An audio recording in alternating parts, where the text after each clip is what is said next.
Hello বন্ধুরা, আজকের recipe কাতলা মাছের ঝোল। তো প্রথমে মাছগুলোয় লবণ হলুদ মাখিয়ে নিলাম। এবারে ভালো করে লবণ হলুদটা মাখিয়ে নিলাম। এবারে কড়াইতে তেল দিলাম, সাদা তেল।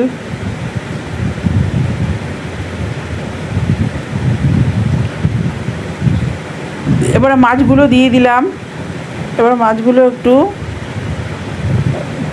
উল্টে দিলাম। এবারে মাছগুলো ভাজা হয়ে গেছে, এইবারে তুলে নিলাম। এবারে ওই তেলেই সাদা জিরে শুকনো লঙ্কা ফোড়ন দিলাম, তাতে আলু পটল দিয়ে দিলাম।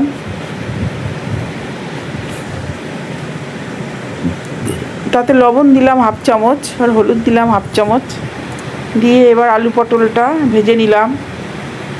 ওর মধ্যে জিরে আদা লঙ্কা চারটে, আদা এক কুচি, আর আছে জিরে এক চামচ দিয়ে পেস্টটা এর মধ্যে দিয়ে দিলাম। তাতে টমেটো কুচি একটা গোটা দিলাম, লবণ এক চামচ দিলাম, হলুদ এক চামচ দিলাম দিয়ে এবার মশলাটা ভালো করে কষিয়ে যেই তেলটা বেরিয়ে যাবে তখনই জলটা দিয়ে দিলাম। এবারে ঝোলটা ফুটে উঠেছে, এবারে মাছগুলো ছেড়ে দিলাম।